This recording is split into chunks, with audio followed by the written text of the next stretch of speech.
¿Quién se considera de aquí iglesia?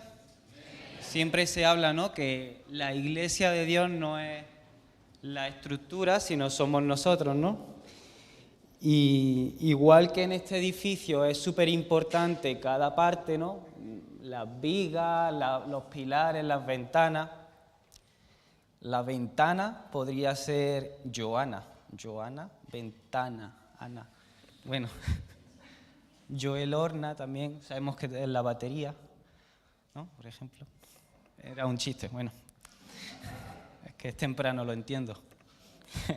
Bueno, entonces todos somos importantes, ¿no? Que todos nos consideremos importantes, ni más ni menos, porque sin el aire acondicionado en verano nos asfixiamos aquí. Entonces el hermano aire acondicionado es súper importante en la iglesia, ¿no? Todos somos importantes en el cuerpo de Cristo. Cada uno forma parte. A uno, pues uno en la batería se le va a ver más que a lo mejor a otro que está encargado de repartir el agua a los que tienen sed, pero son importantes los dos, ¿verdad?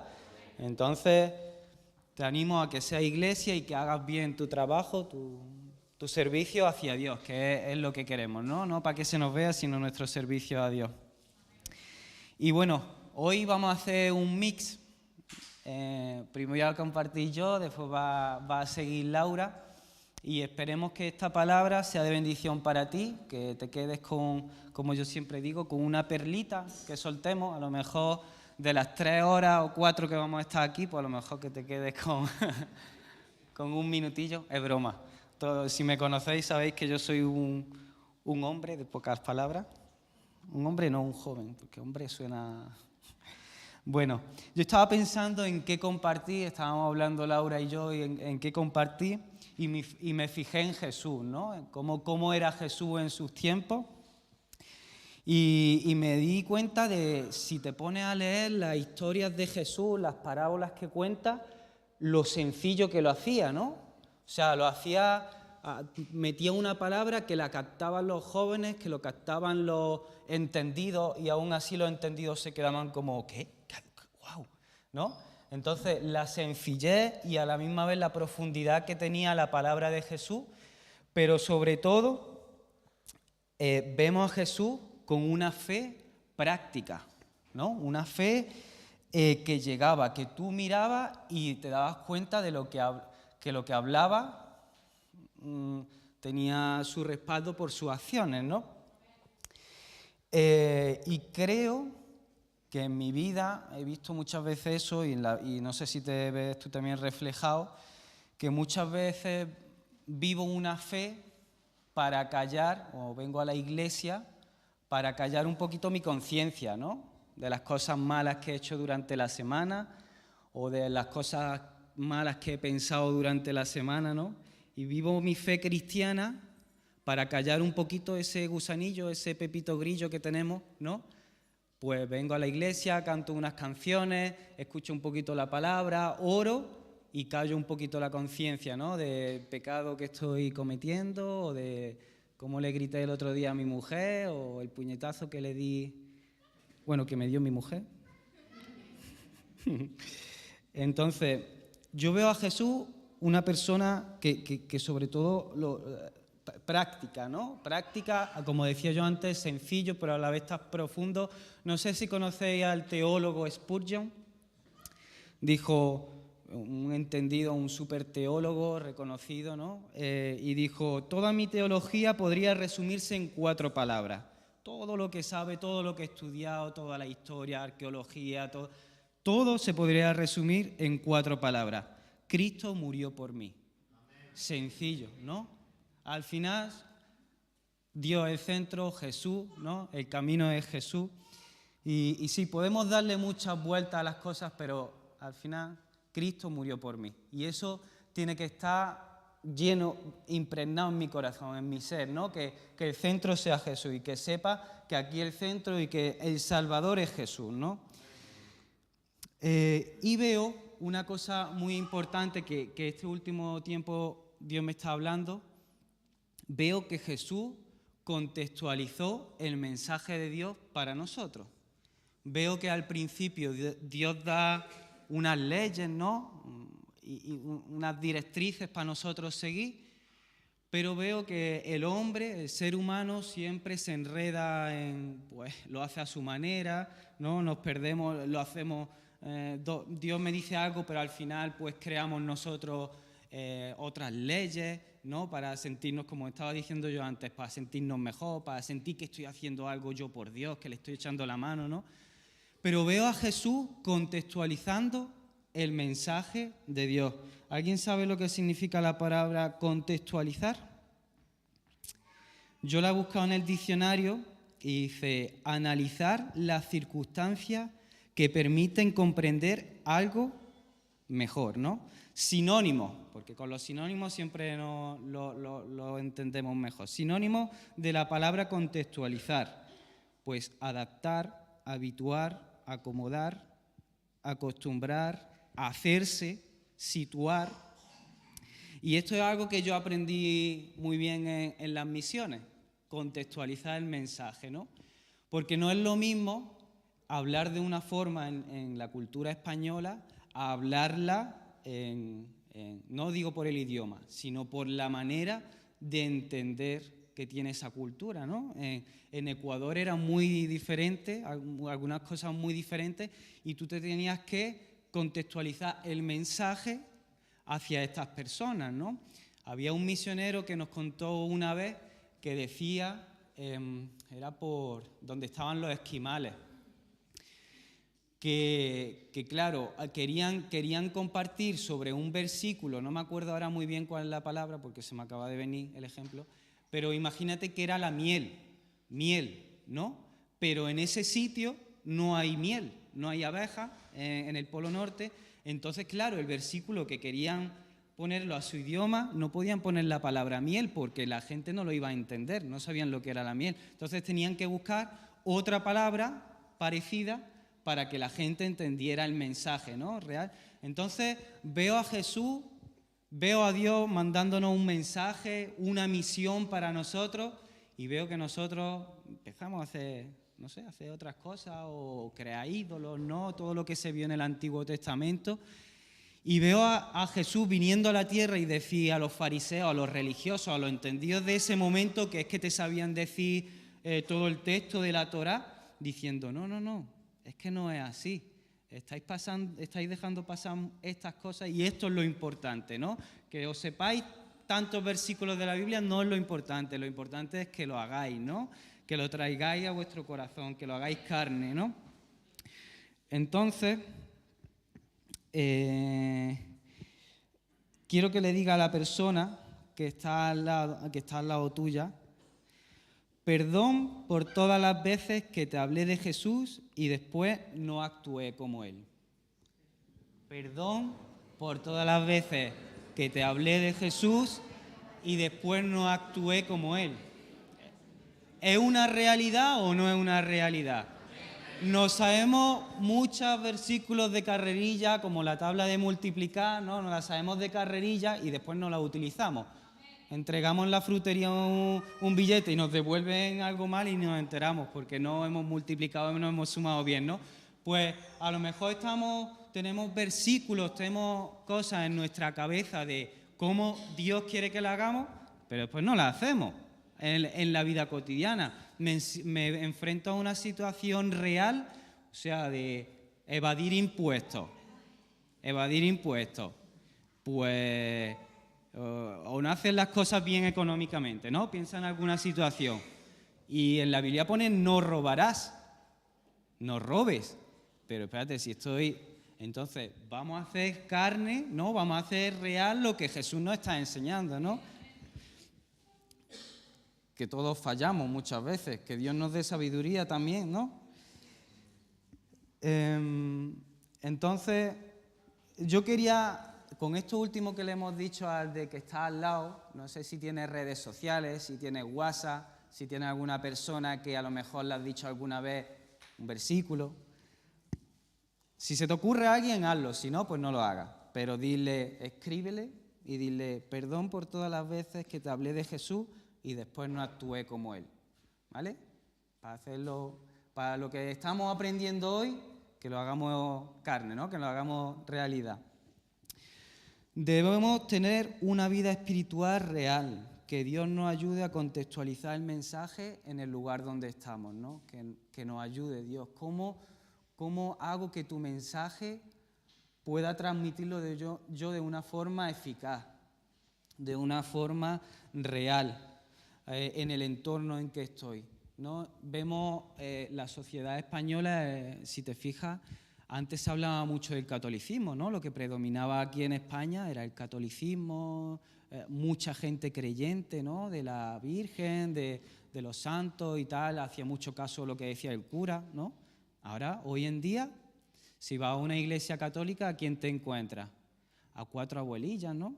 Las 4 abuelillas que van, algún creyente que de vez en cuando, esporádicamente, los que van a misa para bautizarse, ¿no? Y al niño y tal. Pero hoy en día el español, si te fijas, ha cambiado, ¿no? Es más de ideología, ¿no? Todo está bien, ¿no? O más ateísmo, o más, ¿cómo se llama?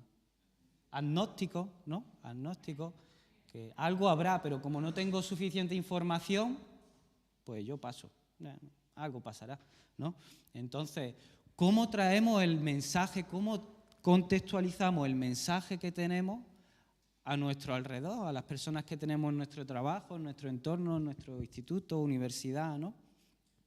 Que Dios nos dé una estrategia para que llevemos un mensaje real, ¿no? Como decía San Agustín también, como decía, hablemos en todo tiempo, prediquemos en todo tiempo y si es necesario, hablemos, ¿no? Que nuestras acciones prediquen, ¿no? Entonces, yo en esta mañana os quería contar una historia que me impactó, me dejó loco. Ay, no, espérate, antes de la historia. No quiero tardar mucho porque Laura después va a compartir otra hora y media, así que hablando de misiones y cómo contextualizar el mensaje, yo tengo una aplicación que se llama Joshua Project y es que todos los días te mandan un mensajito de las características de una etnia, ¿no? De una población diferente en el mundo, que no está alcanzada por el Evangelio. O sea, que por ellos mismos no son capaces de formar iglesia y multiplicarse, ¿no? Eso se le considera a una etnia no alcanzada por el cristianismo, ¿no? Entonces, todos los días del año me va saliendo una etnia diferente. En África, mira, a ver la que me sale hoy. Hoy me ha salido un judío en... Aquí está. Hoy me ha salido... Mira, ¿has visto? Te sale la foto, judío serbo hablante en Serbia. Son una población de 1.200 habitantes, más o menos. Cristianos, 0%. El idioma principal es serbio, tienen religiones étnicas, ¿sabes? Y aquí te empieza a hablar un poquito de cómo se fue el contexto, de por qué orar, enfoque para predicarles y tal.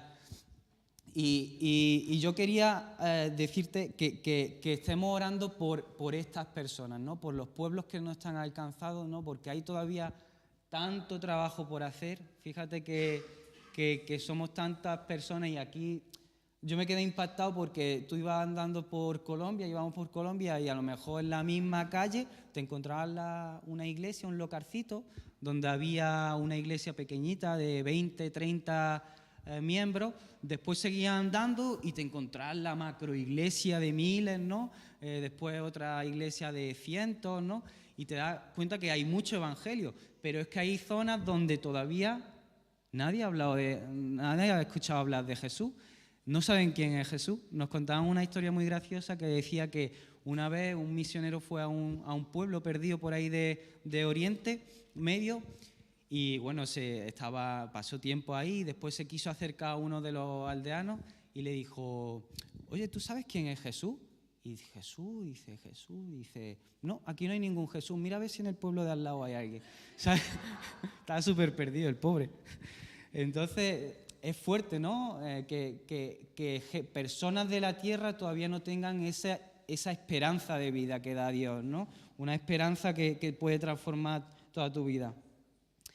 Entonces, ahora sí os quería contar una historia que me impactó y se escuchaba en Ecuador, en la selva ecuatoriana, en Pastaza, la provincia de Pastaza. Ahí hay unas tribus que dominan, que son las Shuar, que es como una etnia potente, fuerte, ¿no? Guerreros, eran antiguos guerreros fuertes. Y las Ashuar y Shuar. Y contaban de que había, bueno, ahí se dividen por comunidades, ¿no? Por una familia, por ejemplo, el patriarca y la mujer empiezan a tener hijos, se van casando con personas de otras comunidades, ¿no? Forman su comunidad de 30 a 50 personas. Pues dice que había un chico que se llamaba Rumi, era Shuar, y una chica que se llamaba Tamia, que era Ashuar. Y estaban una vez, dio la casualidad de que estaban ellos en todo el centro de la selva, nada de electricidad, nada de agua, nada de teléfono ni nada, y se dieron cuenta, bueno, el gobernador de Ecuador pidió que si querían tener una red de carretera, ¿no? Aunque fuera de tierra, que cruzara un poquito su zona, por si había alguna emergencia, pues le picaba una serpiente, que rápido podían coger la carretera, ¿no? Que fuera difícil, pero que pudieran llegar a un hospital rápido. Entonces, estos jóvenes, por separado, no se conocían todavía, se dieron cuenta de que habían unas máquinas que estaban haciendo un camino. Entonces se acercaron y vieron a las máquinas trabajando. Total, que Rumi se acerca, se quedó así sentado a la orilla del río viendo cómo las máquinas trabajaban, y de repente apareció Tamia. ¡Qué guapa, Tamia! ¿Cómo te llamas? ¿Cómo te llamas? Me llamo Tamia. ¿Y tú qué? Pues soy de esta comunidad, la comunidad. ¿Y tú? Pues yo soy Ashuar, yo vivo al otro lado del río. Sí. Y empezaron ahí a compartir. Total, que quedaron para el día siguiente, mientras veían a las máquinas trabajar, pues ellos seguían hablando. Y así pasó el tiempo, se fueron conociendo, se fueron amando. Y llegó el día que se presentaron al padre de la chica y le dijeron que se querían casar, que estaban enamorados y se querían casar. Y bueno, en su cultura está el casarse con su propia etnia, ¿no? Los Shuar con los Shuar y los Ashuar con los Ashuar. Entonces eso como que no hizo mucha gracia, pero al principio se negaron los padres, no, que mira, que mejor tenemos un hombre que tiene bastantes tierras, pero no, ellos insistieron, ellos mostraron que se amaban y al final se casaron. Se vivieron a vivir al pobladito de Shuar, donde estaba él, y empezaron a formar ahí su casita, sus gallinas, su papa, su yuca, a cazar y tal. Y empezaron a formar pues su vida de matrimonio. Y como todo matrimonio, pues empieza a buscar hijos, ¿no? Y bueno, pasaba el tiempo y no se quedaba embarazada.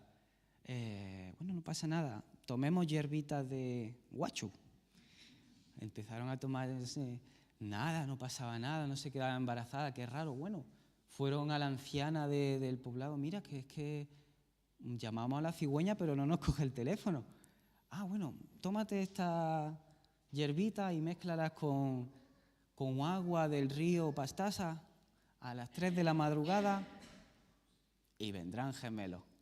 Nada, no venía, pasaba otro mes y no se quedaba embarazada. Entonces, claro, tú sabes que la gente del poblado, y si son pocos, ¿no? Ya nos pasa a nosotros en Antequera o en las ciudades así, en los pueblecillos, ¿no? Que todo el mundo se entera, empiezan a hablar, uno a burlarse, otros a reír, otros pensaban que no había amor, que era todo un cuento y que en realidad no se amaban.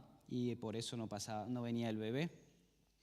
¿No? Empezaron a ver como en el pueblo, en la comunidad empezó a ver como pues mal rollo, ¿no? Que generaba entre ellos, y ellos, claro, se sentían avergonzados. Y más en un sitio así, ¿no? Donde es tan importante la herencia, que tengan muchos hijos, ¿no? Pues imagínate el sentimiento que se iba creando en ellos, una tristeza, soledad, también un sentimiento de no ser comprendido, ¿no? Porque todo el mundo tenía sus hijos, y veía que ellos no podían tener. Entonces pasó el tiempo, pasaron años y seguía igual, ¿no? No podían tener hijos, seguía creciendo ese sentimiento. Bueno, os podéis imaginar, ¿no? Que cada uno imagine, hay sentimientos que se levantarían en esta pareja. Y bueno, y también se iba generando esos pensamientos de los vecinos, ¿no? Y resulta que un día a nuestra amiga Tamia le empieza a crecer una barriguita. Y empieza a crecer más. Y por fin llega el bebé, se enteran que están embarazados, súper contentos. La gente se queda loca, en verdad se alegraron todos, ¿no? Porque tantos años esperando un bebé, por fin se queda embarazada Tamia y había alegría. Otros, tú sabes, otros seguían criticando, otros seguían riéndose y burlándose. Pero mira, nació el hijo esperado. Qué alegría para ellos y bueno, punto y aparte. Pasamos, me estoy enrollando mucho. Resulta que un día, con tanto, pues eso, hicieron camino, ¿no? Llegó una enfermedad al poblado. Pues claro, de bacterias que tenían los trabajadores, pues con el contacto, pues no sé qué pasó y se fue extendiendo por todo el poblado esta enfermedad. Y lo malo que era mortal, se iban enfermando, iban muriendo y estaban ya súper asustados. Imagínate, un poblado de 50 personas, pues se fueron muriendo rápido, entonces estaban súper estresadísimos, se morían. La gente no sabía qué hacer, buscando hierbitas para poder sanar, ¿no? Y no encontraban la cura. Total, que pidieron ya ayuda del exterior, llamaron a emergencia. Bueno, no llamaron porque no tenían teléfono, no sé cómo lo hicieron, pero vinieron del exterior a ayudarles, no encontraban la cura, se estaban muriendo todos los del poblado. Y un doctor, especialista en epidemiología, como se diga, encontró, haciendo pruebas en los chicos, encontró la solución. En la sangre de este niño, de Tamia y de Rumi, encontró una pureza o un bicho, no sé, o algo, llamadlo como queráis, no sé, de medicina yo, que ayudaba a combatir esa enfermedad. Super noticia, el hijo al que ellos estaban esperando tanto tiempo es la solución. Qué bueno, no sé qué. Pero había una mala noticia y es que necesitaban toda la sangre del niño para poder salvar al poblado. A la gente que había estado burlándose de esta pareja, que había estado insultándolos, que habían... No, qué situación más triste, ¿no? Ponte en su lugar. ¿Cómo voy a entregar yo a mi hijo para que esta gente que se burló de mí ahora viva, ¿no? Y yo tantos años esperando esto y ahora que se muera. Pues ¿sabes lo que hicieron? Pues sí. Y decidieron salvar al poblado, ¿no? Y bueno, aparco ya la historia, es una historia que me he inventado yo, pero es algo que Dios hizo por nosotros, ¿no? Dios entregó a su único hijo, al Hijo amado, para que nosotros tengamos salvación, ¿no? Y es algo tan sencillo de entender con una historia así, ¿no? De que algo tan anhelado se entregue para salvar a alguien malo, ¿no? Porque de quién de aquí puede decir, yo soy bueno. No, todos tenemos nuestra culpa, ¿no? Entonces, eso es lo que hizo Dios por nosotros, ¿no? Cogió a su Hijo, al amado, y lo entregó por nosotros. Murió para que nosotros tengamos acceso a la salvación, para que tengamos una esperanza. Y nosotros muchas veces no le damos importancia, ¿no? Vivimos una vida como si es lo que merecía o es lo que pasó. Pero es tan fuerte, ¿no? Entender el Evangelio, que Dios nos amó tanto que entregó a su Hijo por nosotros para que un día podamos estar junto a Él.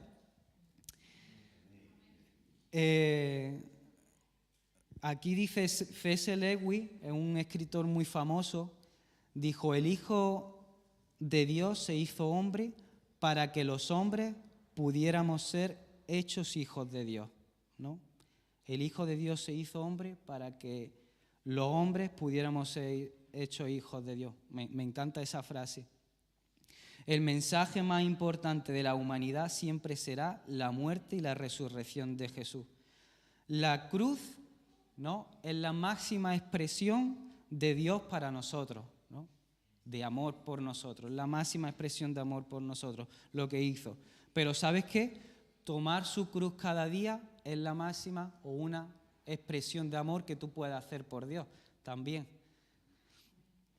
Y lo último que quiero ya dejarte, antes que pase Laura, fíjate que lo último que Jesús nos mandó a hacer, ¿no?, antes de que Él se fuera de nuevo al cielo, dijo: id y haced discípulos, ¿no? Y muchas veces vivimos un cristianismo o una fe enfocado en nosotros, ¿no?, en mi satisfacción personal, en callar mi conciencia, como decía al principio, pero eso, si te fijas, Jesús, algo importante, algo esencial que nos dejó a última hora no fue: haz esto para que te vaya bien, ¿no?, sino id y haced discípulos, compartid esta esperanza a otras personas. Entonces, yo invito a que vivamos una fe activa, una fe para que otros puedan conocer a Dios.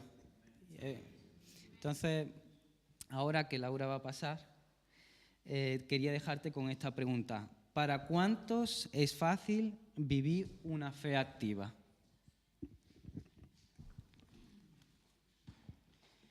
Bueno, buenos días.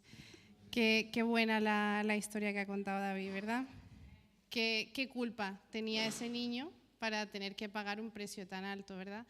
Y aún así los padres eligieron el sacrificio porque entendían que merecía la pena. Es algo que nuestra mente humana no lo puede entender. Muchas veces intentamos entender a Dios y no podremos, y creo que nunca, eso es algo que nunca podrá ser. Y enlazando todo lo que David ha dicho, queríamos resaltar algo importante, y es que en todo esto de hacer carne el Evangelio y de apropiarnos de la palabra de Dios, de creer lo que Dios dice, algo muy importante que Dios pide de nosotros es la fe, ¿verdad?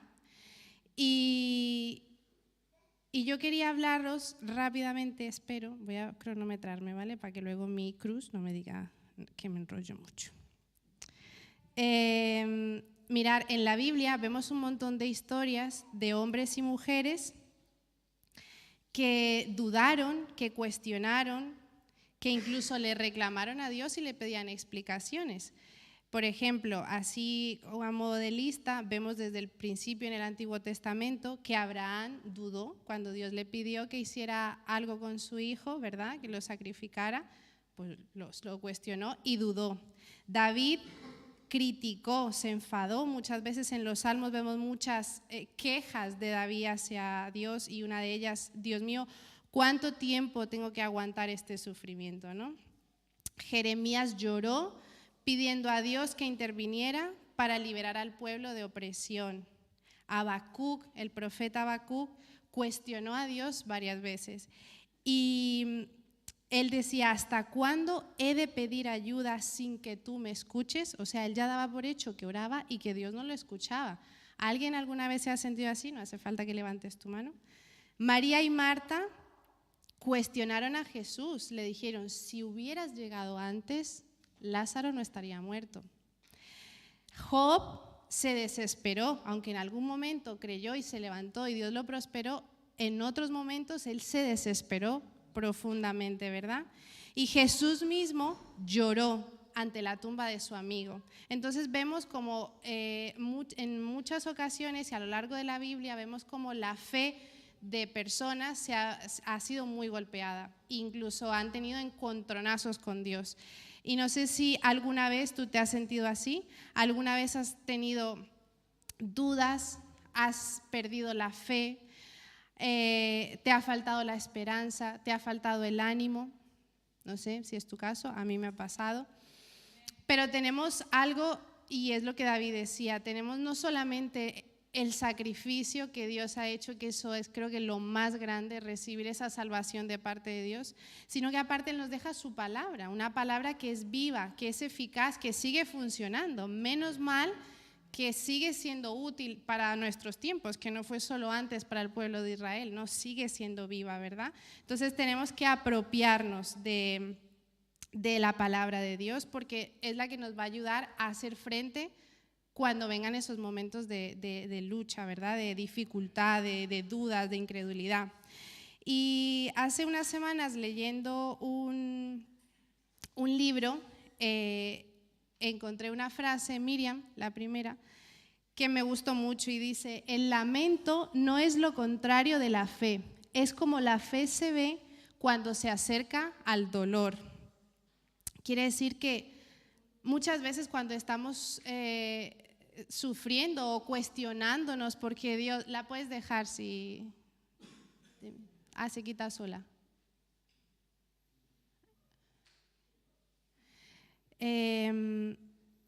A veces creemos que la fe se ha ido, o incluso a veces nos podemos condenar de decir, hay que ver cómo una hija de Dios puede estar pensando así, o puede creer o pensar que Dios le ha olvidado, que no la está escuchando.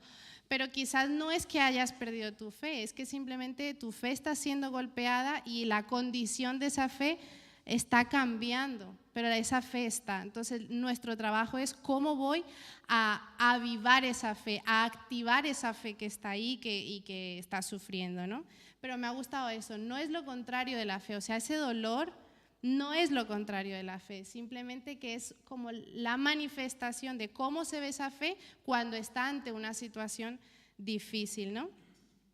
Y yo quería que me acompañarais a 2 Corintios 4, 17 y 18, versículo 17 y 18.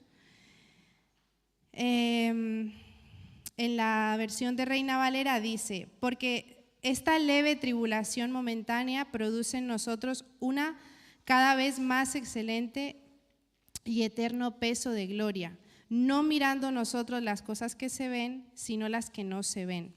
Pues las cosas que se ven son temporales, pero las que no se ven son eternas. ¿Qué nos dice? Aquí la verdad que es un versículo muy bonito y nos está diciendo que el sufrimiento o la tribulación que estás pasando ahora es momentánea.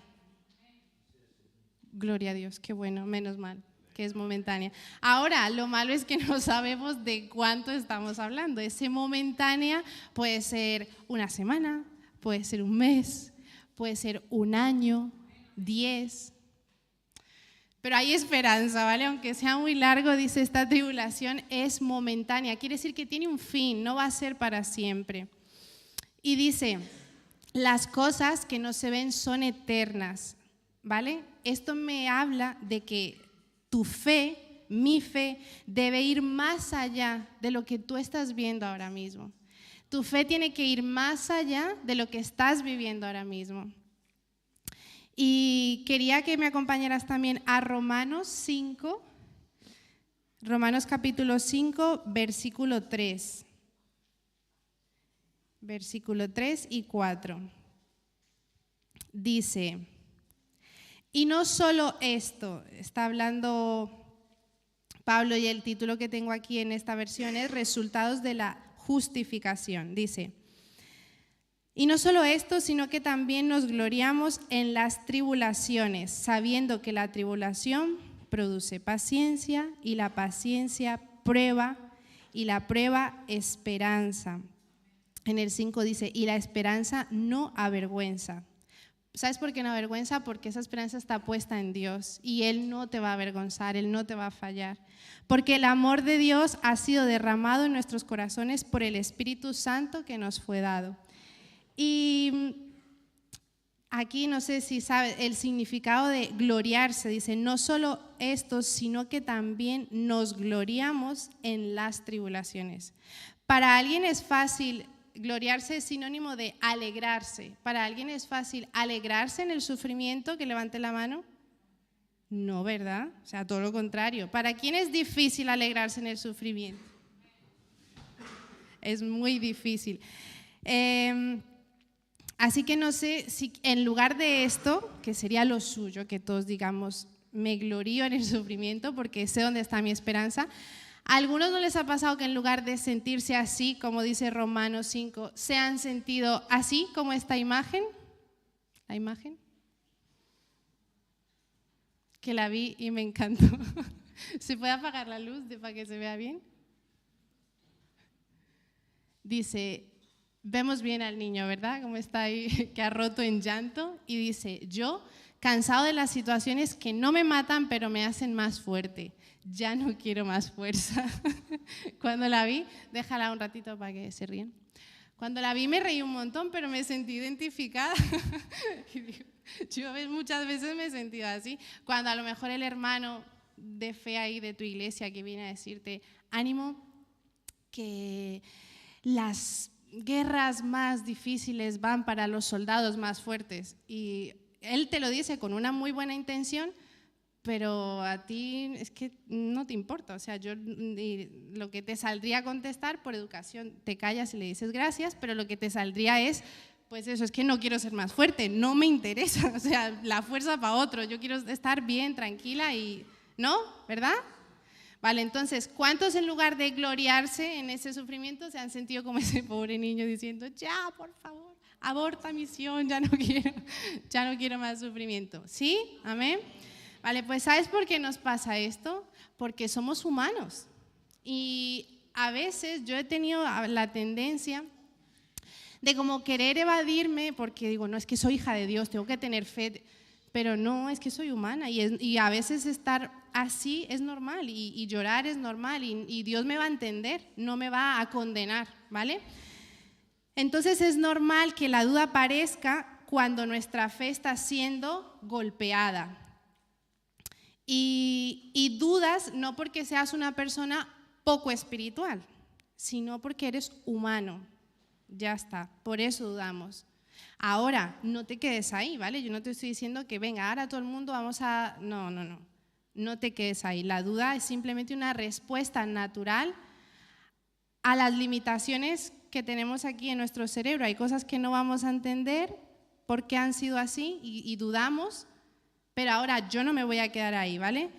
Dice, muchos cristianos ven la duda como un pecado inconfesable, como algo feo, pero eso realmente no es que sea algo poco espiritual, sino que es algo que es natural y que es simplemente esa respuesta de que mi cerebro está muy limitado y que probablemente no voy a entender la forma o toda la manera en la que Dios obra, porque sus pensamientos son totalmente diferentes a los nuestros. Entonces no busques encontrarle una respuesta a todo, sino que simplemente anímate a ti mismo a activar esa fe y a ir por encima de eso que estás viviendo. Entonces, de nosotros depende, de ti y de mí depende lo que vamos a hacer con esa duda, porque la duda la puedes tomar como un punto de partida y te va a llevar en dos direcciones. O te lleva hacia una convicción o te lleva hacia el camino de la incredulidad. Hacia la convicción porque tú decides pasar por encima de ese imposible, de esa situación, o no pasar, mantener viviendo esa situación que a lo mejor se ha prolongado, una situación de dificultad, pero con los ojos puestos en Dios. Y caminas con una convicción de que sabes que esa tribulación es momentánea y que hay una esperanza que Dios te da. O tomas el camino de la incredulidad y te empiezas a hundir y a comenzar a darle lugar a esas dudas, a que esas dudas se hagan reales, no, es que Dios no me escucha, como decía Habacuc, es que a Dios no le importo, le importan más otros, está más ocupado, no sé, a darle lugar a pensamientos que te van a llevar a eso, a hundirte en una incredulidad y al final te alejan de Dios. Entonces, de ti depende si esa duda te va a acercar a Dios o te va a alejar de Él, ¿vale? Al final yo creo que no es tan malo dudar. La duda va a ser un punto de partida donde se pueden crear convicciones muy firmes y donde podrás conocer a Dios de una manera que nunca antes lo has conocido. ¿Me estoy explicando?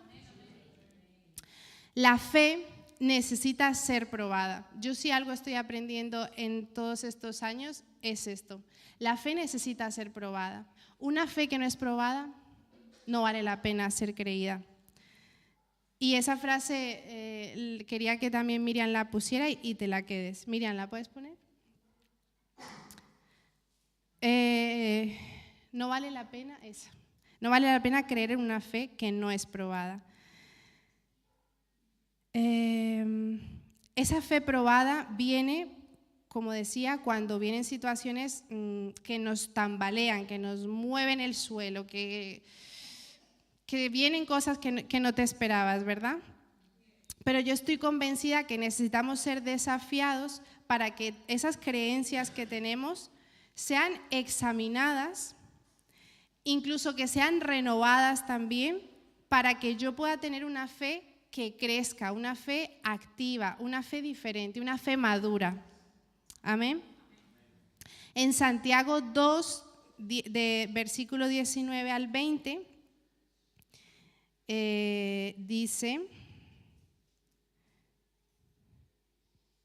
dice Santiago 2, tú crees que Dios es uno, bien haces, también los demonios creen y tiemblan, mas quieres saber, hombre vano, que la fe sin obras es muerta.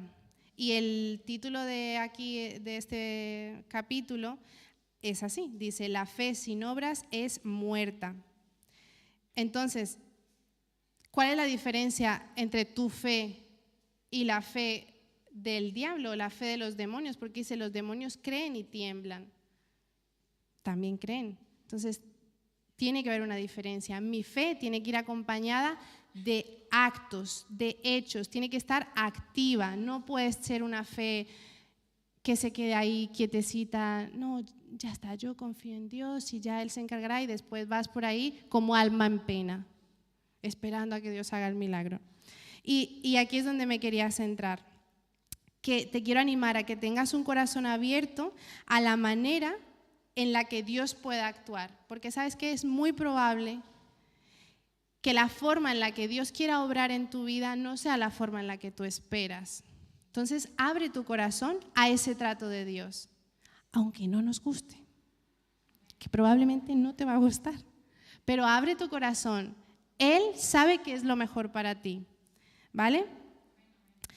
Y esto, si no se te queda nada más, por lo menos que te quedes con esto. La siguiente frase, en el proceso tendrás que dar pasos de fe, y tus pasos de fe son tuyos, no son del vecino. No son de tu marido, de tu hermano, son tuyos propios. En este caminar tienes que dar pasos de fe y tu tarea es, ¿qué pasos de fe tengo que dar?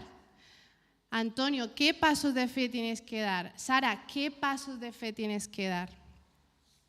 Y me venía el ejemplo de Moisés y Josué, y ahora sí voy a ir rápido. Moisés, Dios le dice que tenía que liberar al pueblo de Israel de los egipcios, y hay una parte, bueno, entre un montón de cosas que pasan, algo que todos conocemos es que se abrió el Mar Rojo, ¿verdad? ¿Y cómo se abrió el Mar Rojo? Dios le dijo a Moisés, pon la vara y confía en mí y el mar se abrirá y todos pasarán, y cuando pasen los egipcios se cerrará y se ahogará todo el mundo. Era más o menos así, rápidamente resumido, ¿verdad? Y Dios obró un milagro majestuoso a través de la fe de Moisés. Pero mucho tiempo después viene una generación detrás, que es la generación que tenía por líder a Josué. que es el que toma el relevo de Moisés. Y Josué se encuentra ante una situación parecida. Tiene que cruzar el río Jordán. Y yo pensaba, y digo, a lo mejor Josué diría, sencillo, yo esto sé cómo va. A mí, que traedme una vara, que yo la pongo aquí y el río se abre y tenemos que salir todos pitando. ¿Verdad? Él ya sabía, él conocía, aunque no vivió, toda esta nueva generación conoció todo lo que Dios hizo antes con sus antepasados y cómo Dios se glorificó. Pues Josué podría haber dicho perfectamente, voy a hacer lo mismo porque seguro funciona. ¿Dónde está el palito que voy a abrir el río Jordán? Pero no, Dios tenía unas estrategia, diferente con Josué. Dice en Josué capítulo 3, versículo 13, dice, cuando las plantas de los pies de los sacerdotes que llevan el arca toquen las aguas, entonces se dividirán. Y algo dice de un muro que se levantará, algo así, y pasarán, ¿no? Entonces ahí hay ya algo muy diferente, nada que ver.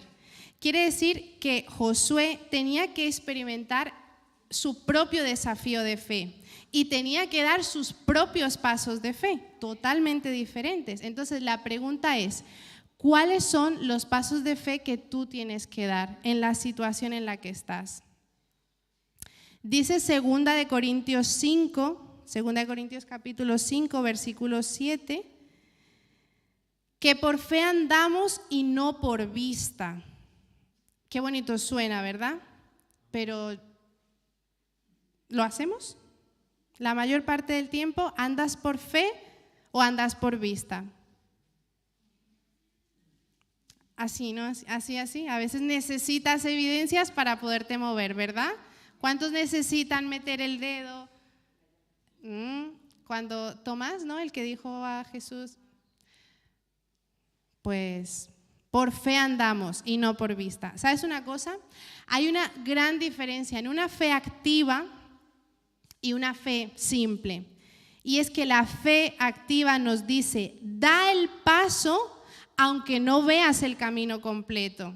Josué tuvo que confiar y decir, vamos a esperar a que los sacerdotes pongan su pis en las aguas y se abrirá, pero es que el proceso que hay detrás, él lo tuvo que decir. Y le tuvo que decir, oye, Dios me ha dicho que vayáis y que entonces ahí podremos pasar. A lo mejor cuando la gente lo haya escuchado eso sonaría muy lógico. Decían, Josué, ¿qué estás diciendo? ¿Cómo vamos a pisar y las aguas se van a abrir? Yo creo que pudo haber pasado, ¿verdad? Que se cuestionaran. Entonces la fe te dice que des el paso aunque no veas el camino, porque Dios no te va a dejar caer. No es fácil, pero hazlo y verás la mano de Dios. La fe nos dice, cree antes de ver. No esperes a ver. Es lo que muchas veces anhelamos. Yo necesito ver un milagro para poder seguir teniendo fe. No, cambiemos el chip. Y esta palabra que te estoy dando a ti es lo que Dios me ha estado hablando a mí en este tiempo y que lágrimas me ha costado entenderlo y decir, Señor, es que tienes razón. Pero una cosa es, sí, eso, que lo conocemos, y otra es ya apropiarte de eso, interiorizarlo, creerlo, vivirlo, y eso quiero que hagas. Cree antes de ver, no esperes a ver. Da un paso como si viniera el milagro, y esto me encanta. Hazlo. Da ese paso como si tuvieras ya el milagro delante y que tengas esa certeza de que lo voy a dar porque sé que ahí me está esperando. ¿Vale? No puedes esperar a dar pasos de fe cuando todo tenga lógica. Y eso te lo digo, pero me lo estoy diciendo a mí porque yo soy la más que necesito tenerlo todo controlado y que yo sepa que si hago aquí me va a pasar. No esperes a que tenga sentido para dar el paso de fe. Amén. Da el paso aunque no tenga nada de sentido. Y aunque incluso para los demás, cuando tú lo hables, digas, tú lo has pensado bien, tú estás seguro, estás segura, da el paso de fe. Dios te va a recompensar. Y esto me venía porque Cuando tuvimos la reunión de mujeres con Nancy, ¿os acordáis, chicas, que vino ella? Nos hablaba de tener encuentros atrevidos, ¿verdad? De fe. A mí esa mujer me retó un montón y nos llamaba a eso. Esfuérzate en buscar encuentros atrevidos para trabajar en tu fe. Pues nada, yo me he dicho esto, no esperes a dar pasos de fe cuando las cosas tengan sentido. Dalos con la mirada puesta en Dios. Y algo muy importante aquí es siempre guiados por el Espíritu Santo. Ahora, esto no se trata de, venga, ya está, voy a dar un paso el que sea impulsivo de cualquier manera. No estamos hablando de eso, de cosas sin sentido, ¿no? Como decía David en algún salmo que ahora no recuerdo cuál era, que tu buen espíritu me guíe. Así tiene que ser nuestra actitud. Voy a dar esos pasos de fe, incluso atrevidos, pero con la convicción de que sé que Dios es el que me está dando esa idea, que el Espíritu Santo me ha dado la idea, me está respaldando y que voy guiada por Él, ¿verdad? Otro ejemplo que me venía era en Lucas, que no hace falta que lo busquéis, Lucas 17:11, cuando habla de los 10 leprosos. 10 hombres con una enfermedad horrorosa que querían, deseaban, anhelaban la sanidad. Y de repente ven a Jesús por ahí pasar, no se podían acercar, ¿verdad? Porque el leproso nunca se podía acercar a las personas del pueblo, estaba prohibido. Lo ven y le gritan y le dicen que tuvieran misericordia de ellos. ¿Y sabe lo que les dice Jesús? Id, mostraos a los sacerdotes. Y dice la Biblia, y mientras iban, o sea, obedecieron lo que Jesús le dijo, y mientras iban, fueron sanados. Pues ya ahí tuve una revelación. A lo mejor tú ya la has tenido, pero para mí fue como, ostras, es verdad. Mientras iban, eso implica un paso de obediencia.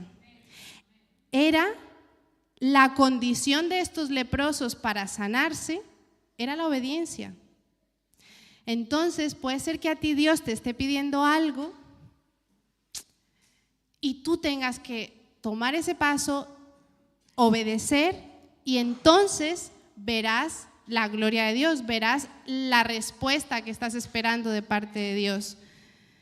Mientras avanzas en obediencia y en fe, puedes, y estoy segura que vamos a experimentar la bendición de Dios. Amén.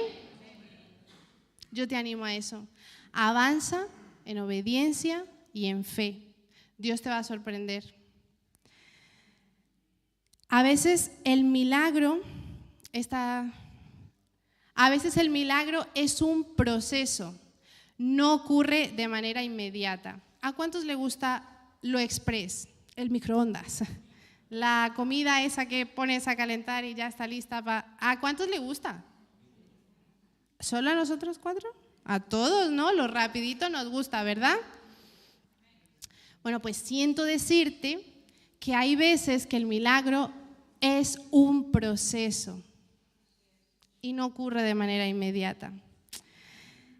La fe madura cuando se mueve más allá de lo seguro, más allá de lo predecible, a los lugares oscuros, quiere decir a los desconocidos. Ahí es donde tu fe va a comenzar a madurar.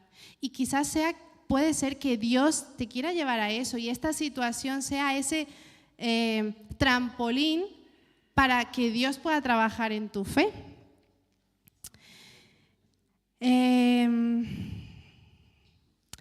Quizás, por ejemplo, tenemos nuestra hermana Raquel, que sabemos que ha estado pasando por una situación difícil de enfermedad, ¿verdad? Ella ahora mismo está pasando por una necesidad de sanidad física y yo espero que todos aquí estemos orando por ella y reclamando sanidad para Raquel. Pues ahora Raquel está en un proceso en el que ella necesita pues un paso a la vez, un día a la vez, ir creyendo que Dios la va a sanar, que Dios la va a sacar de ahí, pero tiene que estar confiando y confesando, luchando. Quizás tú te encuentres en una situación que necesitas también sanidad física. Y a veces pensamos que ir al médico es incredulidad. Yo lo he llegado a pensar. A ver, me explico.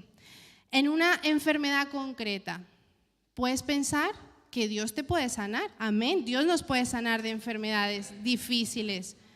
Pero hay momentos en los que necesitamos esa medicina, esa intervención de médicos para sanarnos, ¿verdad?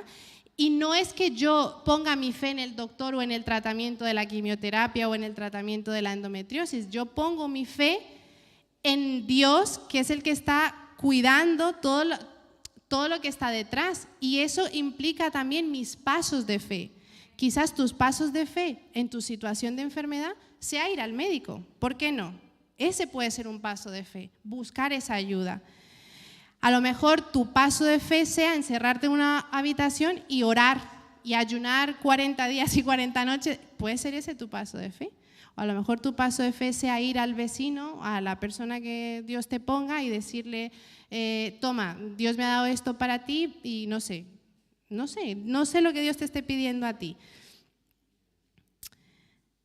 Y quizás te puedes preguntar, vale, sí, me parece, tienes razón, Laura, a veces el milagro es un proceso. Pero ¿por qué para unos es fácil y para otros es más difícil? ¿Por qué unos oran y vienen aquí al culto de oración o el domingo y piden sanidad al pastor y él viene y lo ungimos con aceite y siente que su cuerpo arde en fuego y se sana? Ya está, hay una sanidad. Tenemos el ejemplo de Amada, sanada de leucemia, una hermana nuestra que amamos, o sea, de cáncer, Dios la sanó así. Y ahora te toca a ti el proceso pues, de quimioterapias, de radioterapias, de un año te operan, 6 meses ingresada, luego que sí, no sé cuántos años de radioterapia. ¿Es justo que la otra llegue y diga, y la unjan y se sana, y la otra quimio, radio, ingreso, cirugía? Tú dices, ¿por qué para unos así y para otros? Pues no lo sé, no tengo la respuesta. Pero, ¿sabe lo que sí sé? Que Dios le pediría a Amada en ese proceso, unos pasos de fe que la mujer seguro tomó, y a esa otra persona le pidió otros pasos de fe. No significa que Dios amaba más a Amada y por eso la sanó así, o que amaba menos a la otra. No, es que cada una tenía sus propios pasos de fe que dar.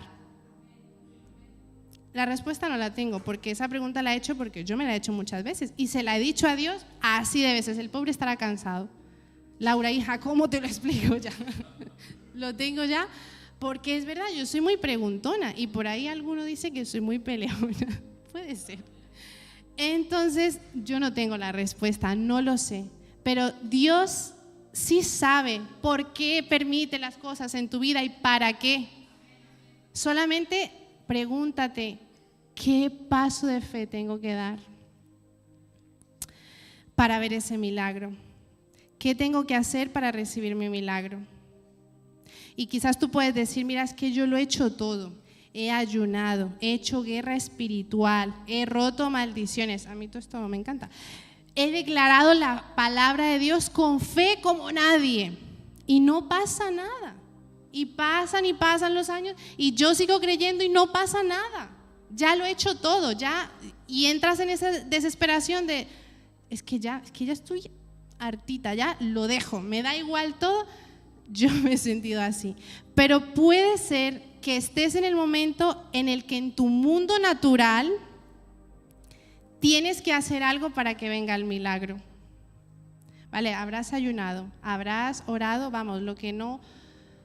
Pero ahora puede ser el momento en el que en este mundo natural comiences a hacer algo, a dar pasos para ver el milagro. Puede ser que ahora sea tu momento en el que en el mundo natural tengas que dar pasos para preparar la venida de ese milagro.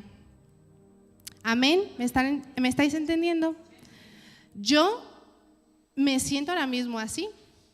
Yo he hecho ya mi guerra. Y es verdad, yo a veces soy muy peleona. Y con el diablo me encanta. O sea, yo le echo cara y me gusta declarar la palabra de Dios y no darle lugar y declarar y posicionarme que el poder de Dios es el que tiene autoridad en mi vida y no lo que el diablo, los planes que él pueda tener para mí. cancelo en el nombre de Jesús todo poder, toda autoridad diabólica sobre mi vida y me posiciono como hija de Dios, me enfrento a Él en el nombre de Jesús, que es sobre todo nombre, y Él ya ahí no tiene nada que hacer. Entonces, ahí en eso, un 10. Yo de verdad que ahí he hecho todo lo que podía. Pero Dios me ha dicho ahora que es mi momento de actuar en la parte natural. Y me ha pedido unos pasos específicos, que cuando yo reciba mi milagro, te lo contaré. Ahora me lo reservo. Pero Dios me ha pedido unos pasos ahora en este mundo natural que han sido, creo que unos de los más difíciles, pero yo he tomado al lado de Dios y he dicho, lo voy a hacer y ya, y fue así, lo decido y comienzo a actuar ahí. Sigo caminando, pero confiando en que Él es el que me va a contestar y es el que va a hacer el milagro, ¿vale? Porque he tomado ese lado de Dios y yo quiero que tú misma hagas lo mismo. Señor, ¿qué quieres que haga? ¿Qué debo hacer en este momento? Y con esto ya termino. Quizás tu paso de fe sea un día a la vez, una hora a la vez. Hay situaciones en las que tenemos un familiar que está pasando por una enfermedad grave, hospitalizado, y cada hora que pasa es crucial. A lo mejor te encuentres en una situación así y tengas que poner tu fe, renovarla y dar un paso una hora a la vez, uno más. Sigo haciendo lo que Dios me está pidiendo, confesando el poder de Dios, confesando lo que ya Dios me ha dicho en otro momento, confesando la palabra de Dios. Pero quizás tengas que dar, no sé, Dios te pida una semana a la vez, o como decía, un año a la vez, pero que permanezcas, aunque la espera sea tan larga, permanece y no te rindas. Oye, te lo digo yo que estoy ahí, yo no es que esté en victoria y haya alcanzado todo lo que quiero, ¿no? Yo estoy también ahí contigo, que sé lo que estoy hablando. No te rindas, permanece. Amén, ¿vamos a permanecer?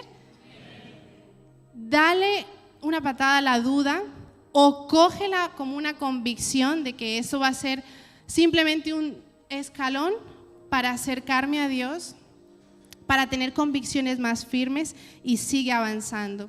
Entonces yo quiero que la alabanza pase y vamos a cantar una alabanza declarando con fe lo que vamos a cantar. Si quieres escuchar y luego te unes a la canción. Pero quiero animarte a eso, a que vayas por encima de la limitación que tienes ahora mismo. Piensa ahí donde estás, en cuál es tu imposible ahora. ¿Cuál es tu situación, o no imposible? ¿Cuál es la situación en la que Dios te está pidiendo que tengas fe? Quizás hay algo que necesitas cambiar en tu vida, que hay una urgencia. Piensa en eso y qué es lo que tengo que cambiar, qué es lo que tengo que hacer.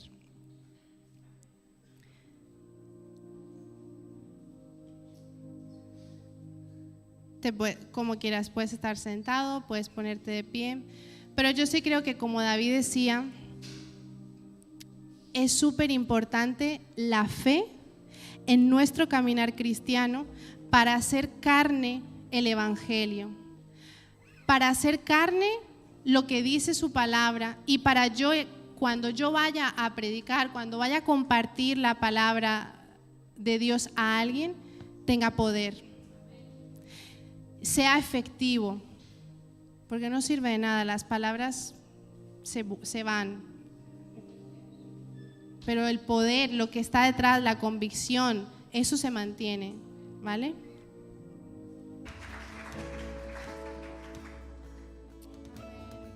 Gracias, Señor.